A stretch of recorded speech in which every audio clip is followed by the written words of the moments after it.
You famously said when you were younger there were 5 problems that you thought were most important for you to work on. Mm-hmm. If you were 22 today, what would the 5 problems that you would think about working on be? Well, first of all, I think if somebody is doing something that is useful to the rest of society, I think that's a good thing. Like, it doesn't have to change the world. Like, if you're doing something that has high value to people, and frankly, even if it's something, if it's like just a little game, or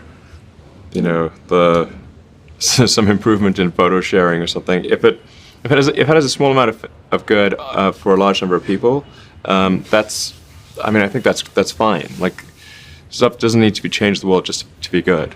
But in terms of things that I think are most likely to affect the future of humanity, I think AI is probably the single biggest item in the near term that's likely to affect humanity. So it's very important that we have the advent of AI in a good way. That is something that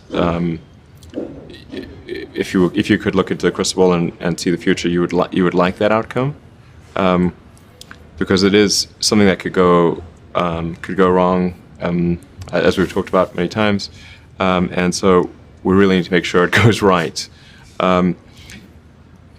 That's I think AI, working on AI and making sure it's a great future. That's the most important thing I think right now, the most pressing item.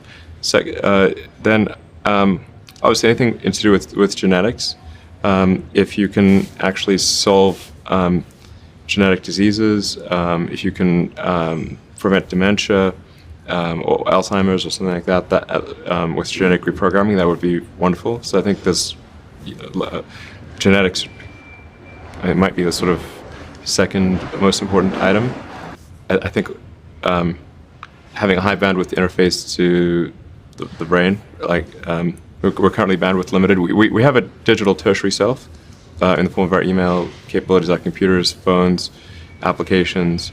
We're effectively superhuman, but we're extremely bandwidth constrained in that interface between the cortex and your sort of that tertiary digital form of yourself. And helping solve that bandwidth constraint would be, I think, very important for the future as well.